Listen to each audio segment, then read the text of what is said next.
It's episode 546 of the Locked On Texas Rangers podcast. I'm your host, Brice Paterik, here today with a special crossover episode with Javier Reyes of Locked On Padres, talking about officially opening day being canceled by Major League Baseball. The first two series being canceled by Major League Baseball because they didn't hit their deadline. A little bit of labor shop talk and a little bit about a former Ranger who is on the Padres now, who I wish the Rangers would have signed this offseason. All that and more coming up on this episode of Locked On Rangers. Let's get into it.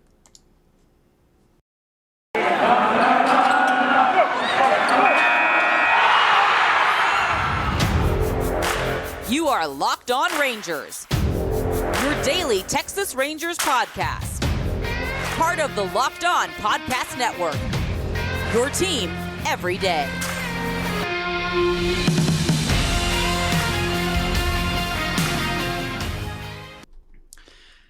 There is officially a delay to the Major League Baseball season. I am here, host of Locked On Rangers podcast, your host, Brice Paterik, joined today on a crossover episode, a very sad crossover episode with the great Javier Reyes of Locked On Padres. Javi, how you doing? How you holding up? I'm doing, honestly, in all like context and in the case of what we are going through right now, all things considered. There we go. All things considered. That's what I was looking for. Doing pretty all right, man. Honestly, it's because to me, it's just not. And I don't imagine this is the same way for you too, but to me, it's just not surprising. So therefore, like I had a little bit of optimism, but for the most part, the MLB lockout and missing a few games was pretty expected, no matter how you kind of slice it, at least by my approximation. Yeah, I was the same way, and then I was an idiot yesterday, and I fell for the oldest trick in the book of the MLB side leaking. Oh, they're close to a deal. Oh, you're gonna get your hopes up. Oh, we're gonna make it happen, and then boom. Oh yeah. No, the player's tenure totally changed. By the way, in case you missed the news, the first two series of the season have been officially canceled, allegedly, by Major League Baseball. Players Association come back and said, we have not agreed to cancel those or have a shortened season, so they're going to fight for that. So it's looking like the fight is going to be even more difficult when they come back and try and agree, because they're going to have to agree on how long the season's going to take and other things, and that's going to add even more to this. And I wouldn't be surprised if it ended up in a National Labor Relations Bureau complaint officially being filed and pursuing it in that way, because this is tenuous, and this is one of those clearly both sides are to blame is not true. It's just not true, because the players did not. If you want to file, here's the one fault you can give with the players. The players are asking for quite a bit, which they should, because Major League Baseball is making a whole lot of money, and they did kind of fall asleep at the wheel the last couple of deals, and they're trying to, regain some ground that they probably should have gained in the other deals, which they didn't. But I don't blame them at all for asking this. But they're not the ones who instituted the lockout. They're not the ones who refused to meet for the first, 40 days, and then refused to give any good faith proposals for the next 3 weeks after that, when they actually started meeting, and then imposed arbitrary deadlines, missed those arbitrary deadlines, and then decided, oh yeah, no, we're going to cancel opening day. Like, this is a very clear 95% at fault of Major League Baseball. And it sucks. Yeah, I mean, there are definitely some things on the player side, not to be the both sides guy, and I think there's definitely things to be upset with when it comes to the MLB player. And you could say, hey, we wish you did a better job the last time the collective bargaining agreement was up. And more importantly, I think a more strong and valid criticism is just overall in general, maybe not in this particular scenario, they haven't done the best at kind of sticking up for minor leaguers and stuff like that historically. They've kind of, left them out. Now, granted, that's a whole ball of yarn to untangle, and you got to look out for major league players as well. And that, don't get me wrong, you got the Bryce Harper contracts out there, but for the most part, there's still those veteran minimums and stuff like that that they're fighting for. And I think that you're right. The both sides rhetoric is quite fascinating to me in a lot of ways. I think that the biggest way is that, like, how people have been convinced to root for corporations in general, I think is a large problem to that we have for throughout. billionaires. Yeah. For throughout a lot of cultures, and it's interesting. And Jeff Passan of ESPN, who some might be familiar with due to his incredible work over at ESPN and his ability to murder people on Twitter, that he like kind of point out, it's like, and I've been saying this to a lot of people for a while, where I really look at you sideways when you like hate sports, because to me sports, you cannot be necessarily a fan of them, you don't have to love them, but sports is kind of like the last bastion of, as Jeff Passan pointed out in his words, saying like, it's the only place where the workers are the product. You know what I mean? When you just look at just entire labor and stuff like that throughout the world, it's like one of the only places where the workers are the product, right? And they make a lot of money. And I think that that's where this kind of animosity comes from. People like, at a certain middle class or lower class level, where they look at this and say, well, what do you have to complain about? And it's true. Don't get me wrong. See, even $700K I finally a have, year is pretty great if you're a minor I finally player, feel like I have the problem is that go ahead. Good, you want to interrupt me? Good Fine. counter to Fine. that. Yes, I do because I think I might have talked about this earlier on the show, like a couple days ago. But it might seem silly to think, oh, these guys who are hitting a ball with the stick or throwing a ball really hard get paid $10 million to do that. And yeah, that might be a little bit more money than they should make. That's a little insane. But I would argue that it's more insane for a person whose only skill is having a lot of money beforehand to make all the money that the players who are actually doing the thing are not making. Like, it's not like, oh, well, if these players don't get it, then all the money is going to go to homeless shelters and teachers and firemen and all that good stuff. Like, no, it's going to go to some rich billionaire. Yeah.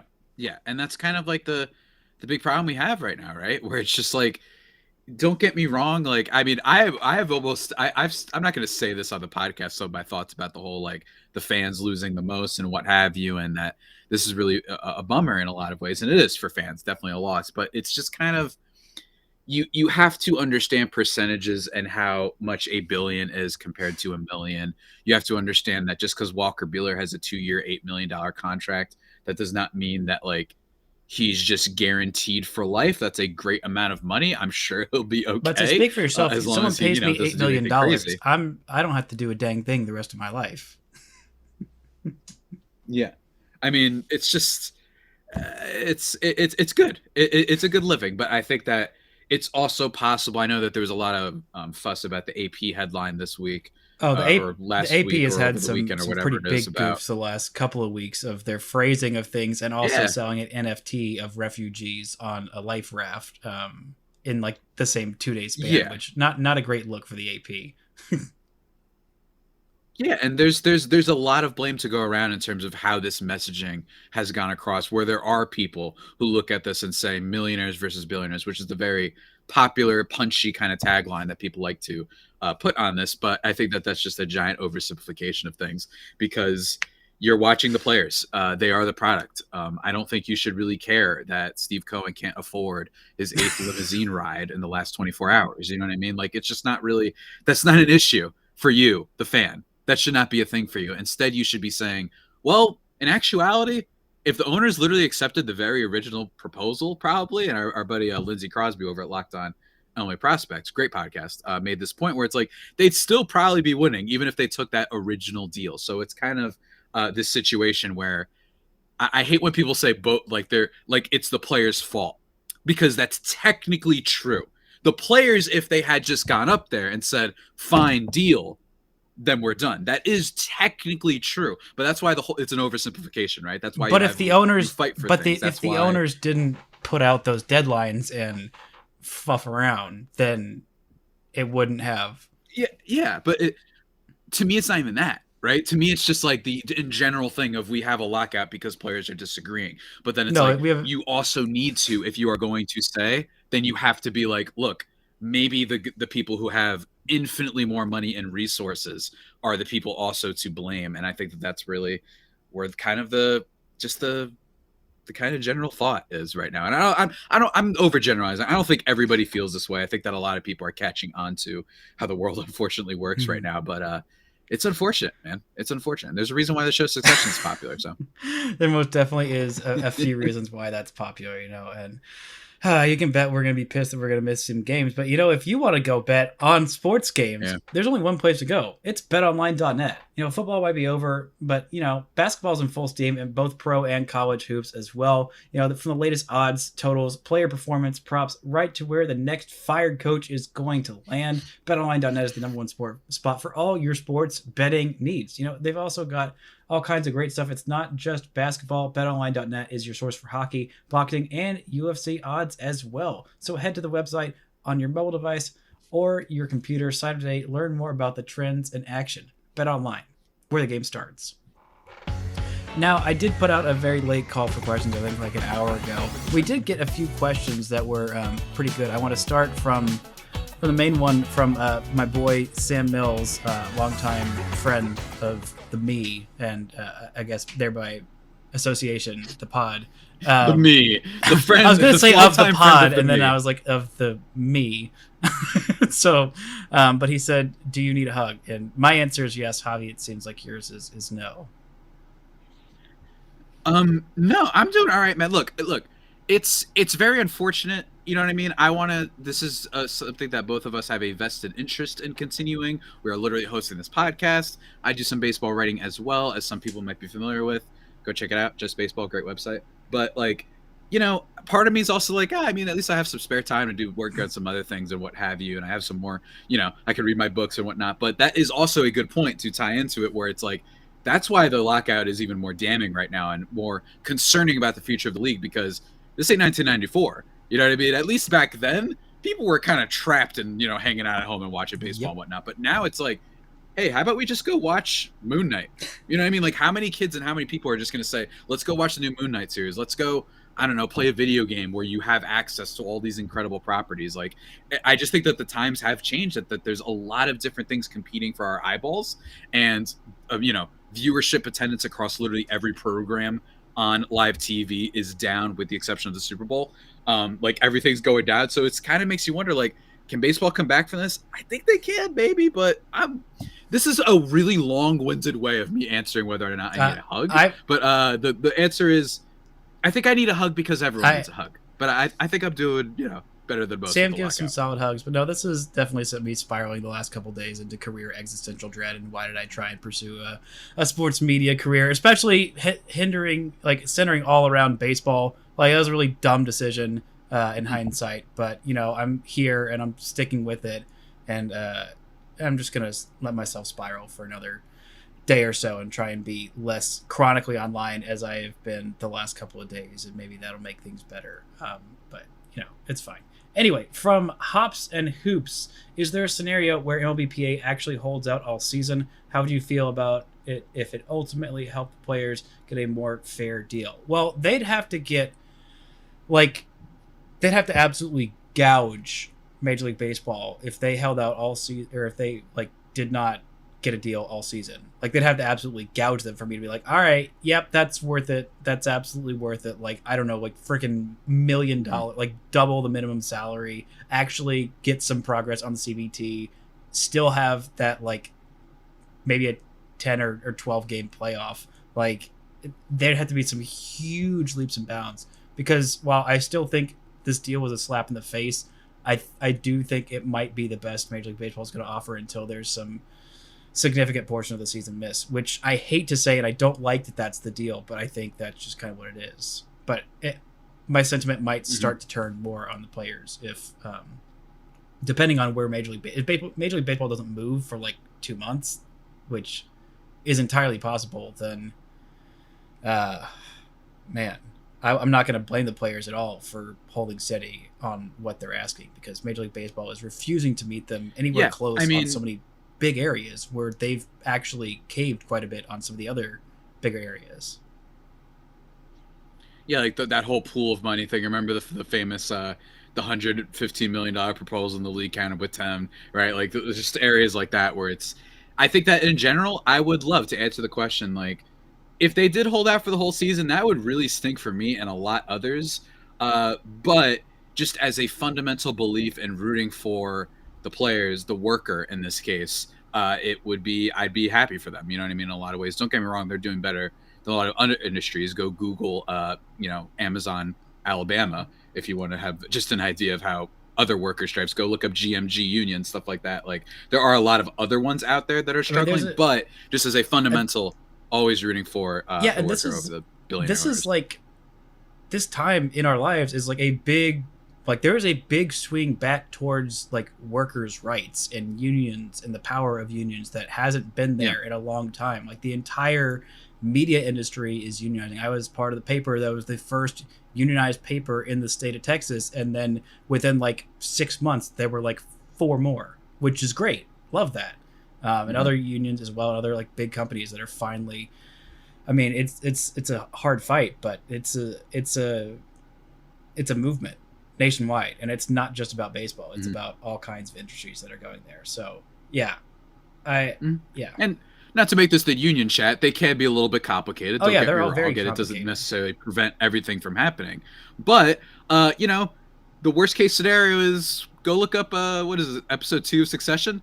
That's the worst case scenario when you don't have unions. You know what I'm saying? So like it can get a little hairy sometimes, if you know what I'm talking about. So definitely yeah, I think that in general you have to root for that. But I do understand, like, us is different than, say, vending machine workers, people who are like a little bit like it's their full-time job and stuff like that. I can understand a little bit more that is more pressing for a lot of people. Those are the people I feel the most for when it comes to the MLB lockout, for sure. Most definitely.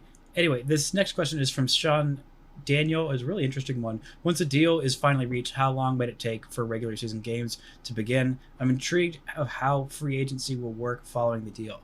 Well, this is a 2-part. I'll let you take on how long you think it might take for regular season games. But for free agency, I really think this is going to be exactly like NBA free agency, where all the deals are, you know, agreed to beforehand, and everyone just tweets them out like the second the embargo is lifted. And I really think that there's already a bunch of deals in place that we just don't know about yet, that are going to be announced really quickly once this lockout is ended, if it's ever ended. But I really think it's going to be like that. Yeah. It's just going to be a frenzy, just boom, just like it was at the end of November. Yeah. Yeah, exactly. Just like at the end of it in November. And especially because there's still a lot of good free agents left. I know that we still have like Anthony Rizzo and he's like a bottom tier, or not like bottom tier, but like a mid-tier free agent. And then you still have Correa, you still have Trevor Story, you still have Carlos Rodon, you still have Clayton Kershaw. I know he's been rumored to be going to your team. So Freddie Freeman, like there's still a lot, and it could get really, really rad. So baseball fans, if there is one silver lining, just look forward to that day. You know what I mean? That day is going to be awesome. I'm looking so much forward to it. You literally might get deals. Like within a day after that happening. I think it's literally going to be like, minutes. All right, report to camp next week. Like not a day. I think it's going to be like minutes. I mean, it could be, right? That'll be a lot of fun for sure. And in terms of the question of the time length, you have to just kind of look back at, I guess, you know, when in the 2020 pandemic year, like how long it took people to get into the swing of things with the spring training. I don't know the exact numbers on how many games they would be doing there. I do think it does depend on how many games we miss. I think 3-4 weeks. Try to expedite things. 3-4 weeks from when they agree to a deal to when they're ready. Because that was about the timeline that we were looking at from the MLB imposed February 28th to opening day. Like it was about 4 weeks. Yeah. As of right now, we're losing the first 2 series, right? And basically, if that timeline matches up, 3 to 4 weeks, basically, of spring training so would have been if pretend they had come to a deal. So basically, we have 6 days from now until they cancel more games, if we're looking at this timeline and then them keeping consistent with it. So, yeah, I think about 3-4 weeks is what makes sense. And the last question is from Ronald with a cowboy hat emoji. Who has got the better flow, Tatis or the GOAT Josh Smith? It's Tatis. I love Josh Smith's flow. Josh Smith is a Rangers prospect who was in the Joey Gallo deal acquired from the Yankees. But Tatis' flow is elite, just like pretty much everything that he does. Yeah, I mean, I may or may not have not known who Josh Smith was. I am the Padres guy after all. The first Josh Smith I thought of was the former Hawks / Rockets legend who would shoot threes for no reason.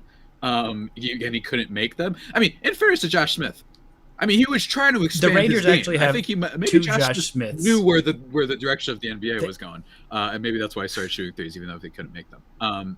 So I do applaud the man for that. But yeah, I mean, Tatis's flow is remarkable. The real question would be between like John Morant and Fernando Tatis Jr. Just do a little cross sports reference for you, right? That's a good one. I got you thinking. I like. That's tough. I'm still going with Tatis, dude. I think John Morant is the Fernando Tatis Jr. of the NBA. I really do. I think that on a lot of levels, they're very similar. Both just the dance afterwards, the hairstyle, the style of fun. Play, how exciting they are. They do different things on the court than I think we haven't seen before. Mm-hmm. In a lot of ways, in the case with Tatis and all that stuff, and helping a team that historically hasn't been as relevant in the case of both the Padres and the Grizzlies. But anyway, thanks for the question. These are some great questions from all y'all, and we're gonna get into a former Ranger that signed with the Padres and what the Padres fans should expect and why I actually kind of wanted him on the Rangers. But first, I want to talk to you guys about Built Bar. Yeah, man, I want to talk to you guys about Built Bars, specifically me. Well, the player we're going to be talking about, a little bit of a mixed bag. I think we could say, Bryce. Some of them that we're going to talk about, a little bit of a mixed bag. But you know what isn't a mixed bag, goddammit? It is Built Bars. They are the best, bar none, best protein bars in the world. In the universe, in the galaxy, no matter where you go. I will counter you and say you can get a mixed bag to try all these different flavors, and you might want to, but it's not going to be a mixed bag. It can be technically it is. It will be literally in name, but all the bars, they're going to be fantastic. They are, man. And what I love about them is, aside from just being, soft and easy to chew, covered in 100% chocolate. Look at the macros, man. 130 calories, 4 grams of sugar, 4 net carbs, and 17 grams of protein, compared to a candy bar, which usually has around 240 calories, 30 grams of sugar, and dozens of net carbs. Bryce and I can both vouch for the taste, man. We both had plenty of these things. And by plenty, also plenty of flavors. They have white chocolate cookies and cream, chocolate almonds, coconut almond, mint brownie, apple almond crisp, cherry barcia, cherry, whatever the heck they got. They have an eggnog flavor, for crying out loud. They have everything that you could want, and they're yummy, man. So just because you've been listening to this podcast, go to built.com and use promo code LOCKED15, and you'll get 15% off your order. Remember, promo code LOCKED15, 15% off. Built.com. And also, I have one more thing. Oh, you do? One more thing. I do have one more thing. Just one more thing. Do you need help with your cars? Well, I got the best stop for you. This episode is brought to you by Rock Auto, ladies and gentlemen. Look, I don't know anything about cars. In fact, I'm more of a helicopter, a flying vehicle person myself. But if I were a car person, Rock Auto is what has you covered, man. Forget all the intimidating questions when you go to a chain store. $353 for a Honda Odyssey fuel pump. Guess what? Rock Auto has you covered for $216. It's great. You're saving money up to 100% more on all of your parts, from brake parts, tail lamps, motor oil, even new carpet. They got you covered, and their website is very easy to navigate, which is important because, as we've been talking about earlier in this episode, people can be a little bit confused sometimes. You know what I mean? It's hard to navigate stuff. It's why Apple has succeeded in a lot of ways, which is the computer I'm using to record this episode, because it's just so easy. The interface, very easy on Rock Auto as well. So go to rockauto.com right now and see all the parts available for your car or truck. Right, Locked On in there How'd You Hear About Us box, so they know we sent you. Amazing selection, reliably low prices, all the parts your car will ever need. rockauto.com.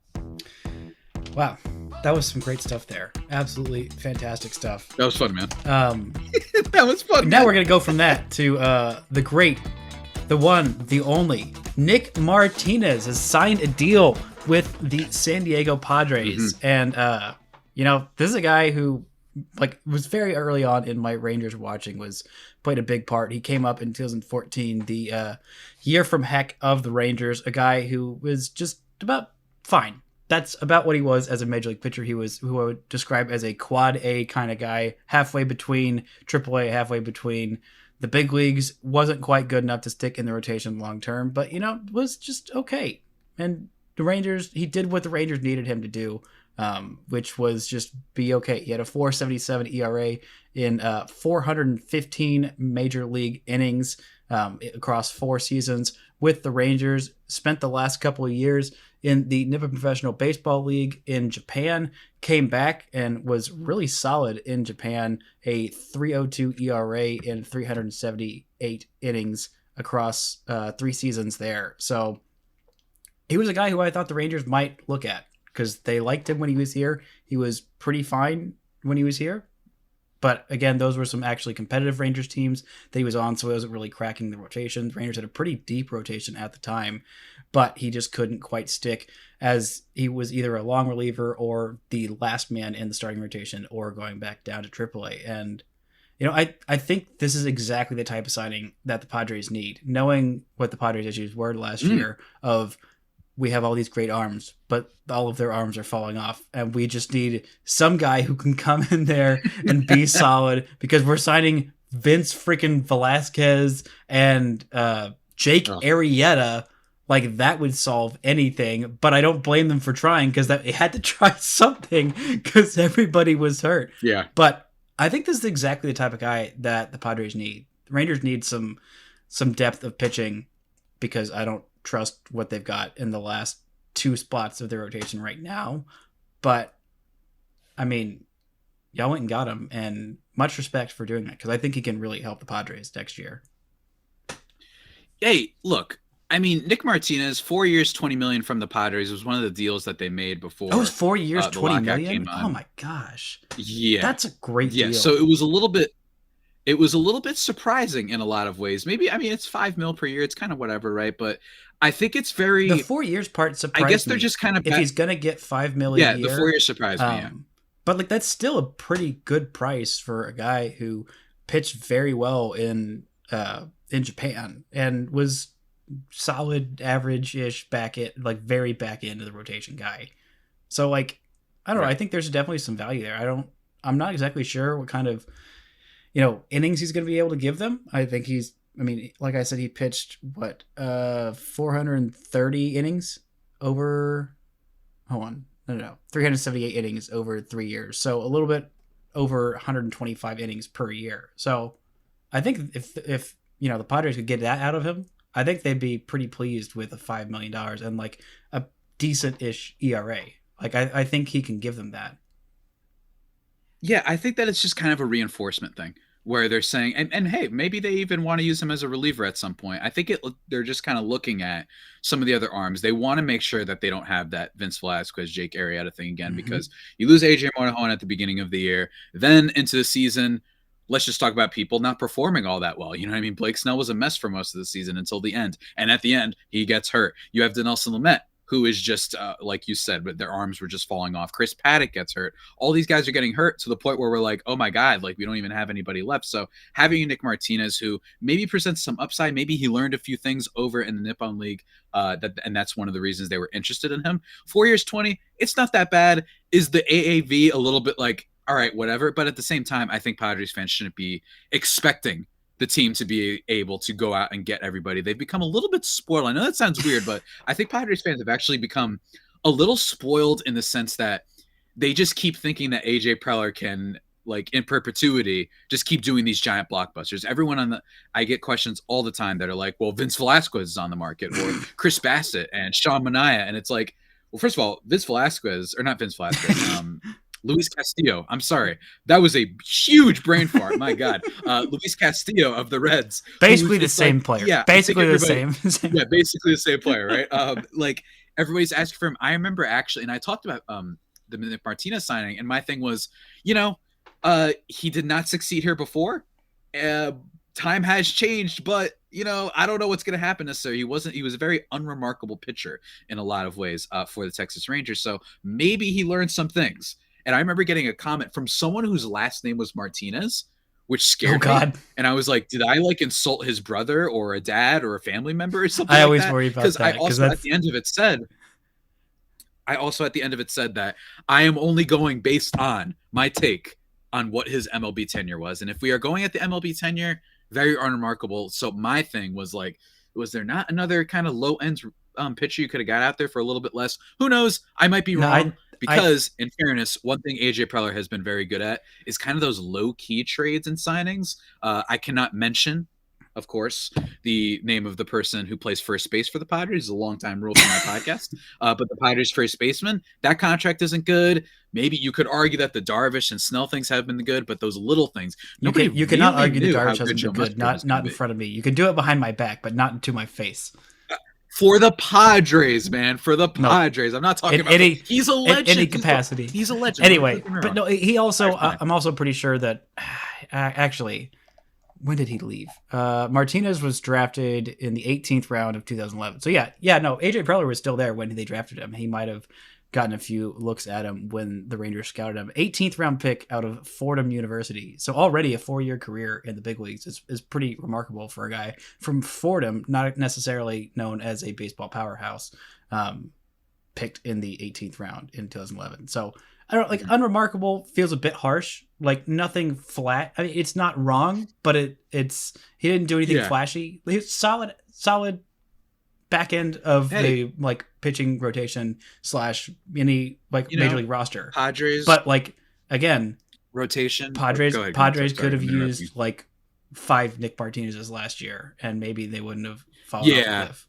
It's they could have used Eric Lauer last year, who they gave up in the trade for Trent Grisham, who hopefully is going to have a bounce back year. But it's one of those things. It's just in terms of what I can view right now, not the most thrilling signing. But in fairness, as I mentioned with the Padres fans getting a little spoiled, I don't think that they should expect giant altering moves unless they remove somehow the aforementioned first baseman. If they get rid of him, then I think they're basically in on all of those kind of top level free agents, or at least will inquire more. But for now, it's kind of just like, no. And I also don't want to torpedo what's left of the farm system either. While the farm system, I think, has been a little bit exaggerated how much they lost and that it's just awful now. I still think that there's some very good talent in there. It was so...